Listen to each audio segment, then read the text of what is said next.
Chapter 29 of Wise and Otherwise. Wise and Otherwise by Pansy. Chapter 29. The King's Favour is toward a Wise Servant.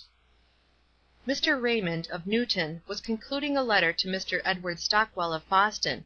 A business letter it was, but the two gentlemen had been acquaintances of years' standing, and were neither so intimate that he liked the look of sending to him a brief business epistle, such as very particular friends feel at perfect liberty to do when they get in a hurry, nor so unintimate that a brief, formal note would be all that would be expected from him. So he hesitated, dipping his pen into the ink to save time, while he thought how he could best fill the few lines left on the page in a way to interest the Boston merchant. The church?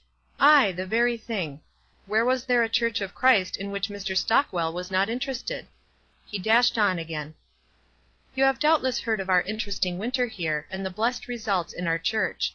Our brother Parker carried away with him the prayers and the hearts of half the town.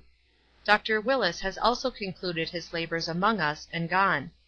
We would gladly have kept him with us, but he was pledged to the West before he came as our supply, and only waited for spring in order to flit. Now we are sheep without a shepherd. There were just 2 lines more to fill. The pen paused an instant, then moved on. I suppose you have no valued protégé that you could highly recommend to us as a pastor, have you? Then came the yours truly, and the letter was hurriedly signed and sealed, receiving no further thought from Mr. Raymond. About that time Dell Bronson, in her back corner room at Mrs. Ainslie's, finished and directed a letter to her uncle, arose with it in her hand ready for sealing, and paused irresolute. "Uncle Edward will think I am very uncommunicative and dignified with him," she said, reseating herself. "I'll just add a line. P.S. Mr. Nelson's engagement with the church he was supplying has closed somewhat earlier than he expected. The pastor returned from abroad about 2 months before the appointed time. Of course the church invited Mr. Nelson to remain the full time, but there was no occasion for his doing so, and he felt that it would be better for all concerned to get permanently settled as soon as possible. His plans are indefinite for the future. I will endeavor to keep you posted in regard to them." 2 days thereafter these 2 letters came in with half a score of others, and were laid on Mr. Edward Stockwell's office desk. He came to Mr. Raymond's first, made an item of the business answer to be made, then tumbled over the other business-looking documents, in hope of news from Dell, and finally drew out her letter. "Ah," he said, with brightening face, having read the P.S. "That is pleasant now. It is not often that question and answer come so close together. That is just the church, and he is just the man. I'll write to Raymond immediately." It was all these apparently trivial circumstances combined that caused a quick, firm knock to be given one day at Mrs. Ainslie's kitchen door. Dell Bronson, alone in the kitchen, stopped to rinse a bit of lemon juice from her hands before she answered it. A March day, and very blustering, such a day as only sour, solemn March can produce. The winter had sped away; at least it was courtesy and according to the almanac to call this month spring, though never a sign of spring was to be seen, save one sure-footed, sad-voiced robin. Still, it was undeniable that many months of winter were gone, and Dell still reigned mistress of the Ainslie kitchen. Blessed reign! How the mistress in the parlor actually grew smiling and eager, as she detailed to envious friends the story of her marvelous help, ending, however, with a sigh, "The worst of it is, she is engaged, and I am living in torments every day for fear her intended will come in search of her. I have been in hopes they would quarrel, or something, but I don't think they have, for the letters seem to come regularly, and Delia doesn't quarrel with anybody." Well, there had been changes. There was a great deal of comfort in that kitchen now; so neat and bright and clean, it had unquestionably brightened the lives of both Mr. and Mrs. Ainslie to be able to take their meals in cleanliness and peace, to say nothing of the dainty dishes that "the cook" knew how to concoct. There had been more marked changes than these. Of a stormy evening, when Mrs. Ainslie was alone and felt particularly lonely, she had fallen into the habit of opening the kitchen door just as Dell was preparing to ascend the stairs, and saying, "Bring your sewing into the sitting room, Delia. The wind blows so it makes me feel dismal to be all alone." During these evenings she talked much of the little Laurie who had died. She showed Dell the little white dress that he had worn the last time she took him to walk with her, and Dell, tender tears in her eyes, could not resist speaking of the beautiful white dress that he wore in heaven. The mother answered, sighing, "You speak as if heaven were only across the street, or out in the country a little way. It all seems so unreal to me." And this gave opportunity for another chance word to drop, and so gradually they fell into the habit of talking about these things during many a stormy evening, and occasionally, when Dell dusted the morning room, there would be an open Bible, sometimes with a verse marked. Once it was, "Suffer the little children, and forbid them not, to come unto me, for of such is the kingdom of heaven." At another time, "I shall go to him."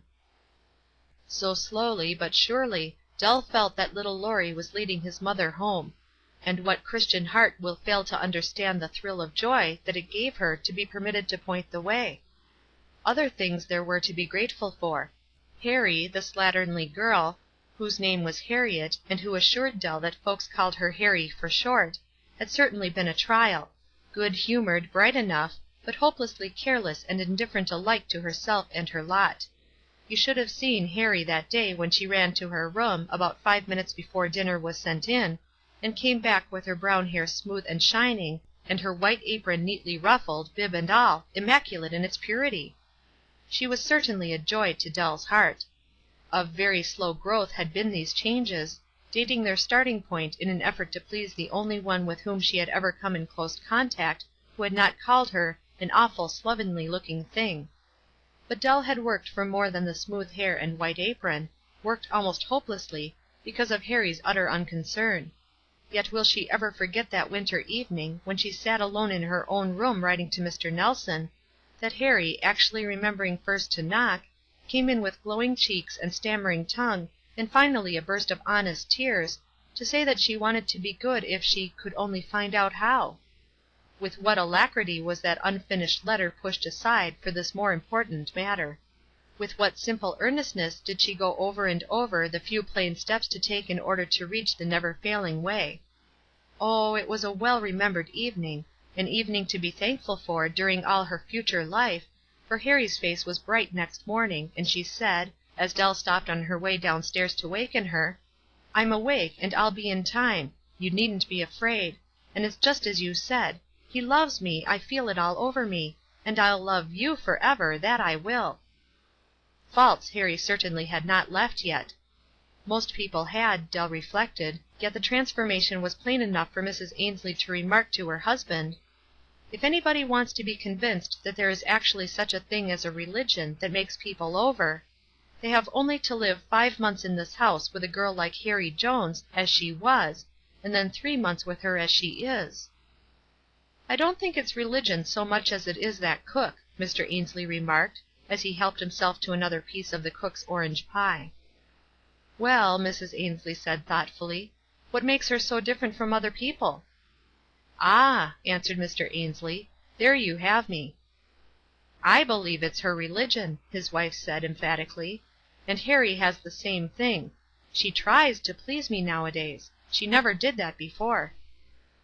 "Ye are my witnesses, saith the Lord." Well, there came that firm knock at the kitchen door, and Dell, drying her hands, opened it. She gave a faint little scream, and suppressed, "Oh, Homer!" and then the ludicrous predominated, and she laughed outright and merrily. Mrs. Ainslie's daily torment had actually arrived. In he came, with a serio-comic look on his face, and meekly took a seat on the wooden chair. "Homer, what possessed you to come around to the back door?" she presently asked him.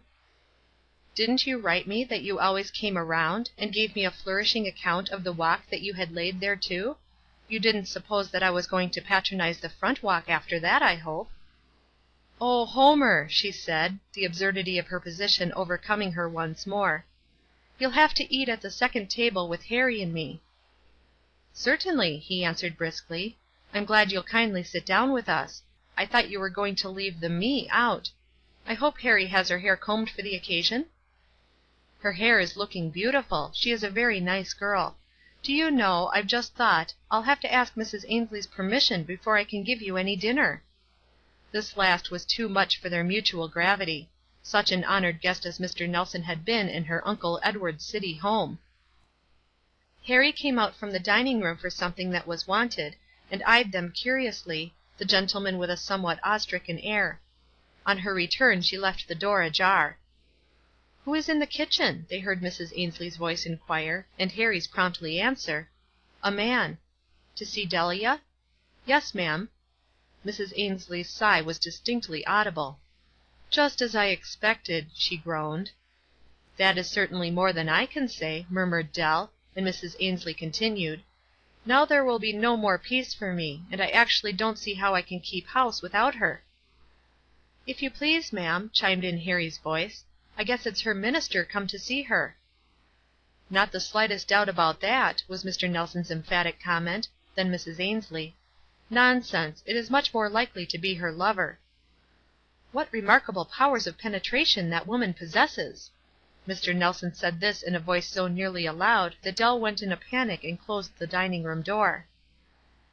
"Now before the bewildered Harry appears to us again, let us talk business," Mr. Nelson said briskly. "Do you know what I've come for?" "I thought, possibly, to see me." "More than that, I've come after you." "After me?" in an amazed voice, and with glowing cheeks. "Just that. I'm on my way to Newton, invited there to preach in the Park Street Church next Sabbath, through your instrumentality, I fancy; and to insure my welcome in certain quarters I concluded to stop on my way and carry you with me." "But, Homer, I can't possibly go. It wouldn't be just to Mrs. Ainslie. Didn't you hear her say she couldn't keep house without me?" "Neither can I, so it's only a choice between persons." "Ah, but," said Dell, blushing and laughing, "you have no house to keep. I don't see how I can take a vacation just now. She is expecting company, and it would disappoint her very much." "That is only a question of degree. Pray how much will it disappoint me if you don't go?" The dishes began to pour out now from the dining room. There was no chance for further talk. Mrs. Ainslie summoned Dell to her room, and anticipated some of her troubles. "Bring your friend in to dinner, Delia." She was not wont to be so thoughtful. "Is he your particular friend?" And as Dell bowed in answer with very fiery cheeks, "I must get a peep at him. Harry thinks he looks like a minister. Delia, I hope he hasn't come after you?" This was as good an opportunity as any, and Dell explained. "He is going to visit among my friends at Newton for a few days, and they would like me to come if you can spare me." "What? Right away? Oh, that is just impossible! You know I am going to have company. And yet, oh dear me, what a nuisance! I could get Mrs. Smiley to come in by the day, but I would much rather have you even than her, and she is a professional cook. But then you have been just as good and faithful as you could be. I never had such help before. Yes, Delia, you may go. I declare I'll put up with it." And Dell thanked her, a triumphant light in her eyes, partly because of the pleasure in store, and partly because of this new evidence of growth. Mrs. Ainslie had triumphed over her besetting sin. The dinner passed off triumphantly, Mr. Nelson keeping up such a series of polite attentions to Harry as to keep her in a bashful giggle of delight. But the climax was to come after dinner, when the lady of the house came to get her peep.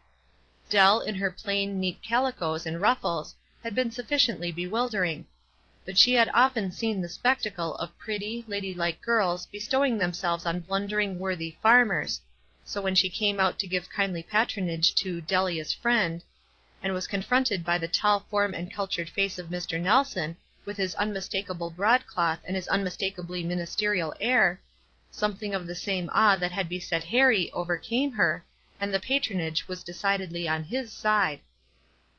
"You don't understand it in the least," Dell said merrily, as Mr. Nelson having gone down town, she awaited his return in the dining room, herself ready dressed for a journey, and Mrs. Ainslie hovering nervously around. "No, I don't," that lady answered, relieved of this opportunity of speaking her mind. "Is he really a minister? And who are you, anyway?" "He is really a minister, and I am a good, honest girl, I hope, with a good, honest name, Delia Bronson." Mrs. Ainslie's puzzled face did not look relieved. "But I don't understand," she repeated. "If you are really a poor girl, how are you mixed up with him? Delia, I'm afraid he is deceiving you." Dell laughed outright. She could afford to. This was genuine anxiety for her welfare, not unkind curiosity. "Dear Mrs. Ainslie," she said merrily, "why should you be so dismayed? If I made your dresses or taught your neighbors' children it wouldn't surprise you to know that I was to marry a minister. Why should the fact that I cook your meals and make your pies be so formidable an obstacle?" "But it is so very unusual," Mrs. Ainslie said, still looking troubled. "I know. People seem to have gotten the impression that potatoes and turnips and onions are very degrading things. It isn't that, either. I might cook them by the bushel in my father's house, and still marry a minister if he asked me. Nothing is more common. But because I cook them in yours, the thing becomes degrading. Aren't the distinctions of society comical things, Mrs. Ainslie?" That lady actually laughed. "It does seem absurd," she admitted. "At least, you put the matter in an absurd light, or else, dear me, I don't know what I think. There are not many girls like you, Delia." "No," said Dell frankly, "that I'll admit. I've had different advantages from most of those who go out to service. I was brought up by my uncle, a wealthy man. He lost his fortune. I was thrown on my own resources. A very common story, you see, repeated every day.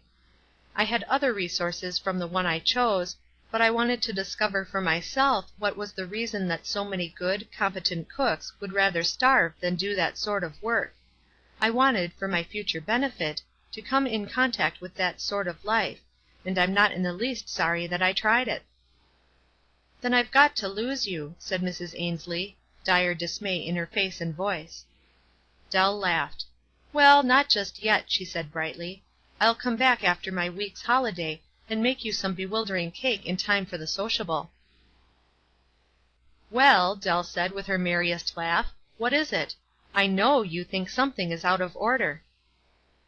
They were standing in the depot waiting for the train, and Mr. Nelson, all unconsciously, had been surveying her from head to foot, with a most perplexed air. He joined in her laugh before he explained. "I don't in the least know what it is. You certainly look very neat and proper in every respect, and yet you look very unlike yourself."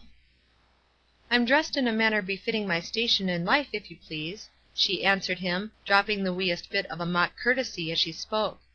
"Without an unnecessary ruffle or tuck or puff, and your solemn look of bewilderment only serves to show how utterly unprepared you gentlemen are for having the ladies practice in the matter of dress what you are forever preaching." "That's an unjust statement. My look may have been bewildered, but not solemn. I honestly think you look very nice, and I should very soon become accustomed to it. The only present difficulty is, that it simply isn't you. But I should quarrel with one statement. Is there any reason why an unnecessary ruffle or tuck should be proper on the dress of a lady who sits down to her sewing in the afternoon, having prepared her own dinner in the morning, and highly improper for a lady who sits at her sewing of an afternoon, having prepared Mrs. Ainslie's dinner in the morning?" "Not in the slightest," was Dell's prompt answer. "But that is my concession to the existing sentiment on the subject, and that is my conclusion in regard to this bewildering social question. If certain mistresses and certain maids could be brought together, and each side be persuaded to make about 6 concessions, the millennial day would have dawned for those two classes of martyrs." Behold Dell the next morning in her old room under the Sayles family roof, making ready for the somewhat late breakfast. A rich, soft cashmere morning robe enveloping her once more, trailing gracefully behind her; her hair in its old accustomed waves; everything about her in exquisite taste and keeping. She smiled to herself at the thought of the ridiculous figure she would make getting breakfast in Mrs. Ainslie's kitchen in this attire. There was evidently a fitness in things. She smiled again when she met Mr. Nelson in the hall, felt rather than saw his rapid survey, and beheld his satisfied air. He evidently considered her as being herself. The foolish man hadn't the least idea that it would swallow 3 times his probable salary to keep Dell looking as her uncle's millions had done. It was well for him that his promised wife thoroughly understood the situation, and also had a sense of the fitness of things. CHAPTER 29.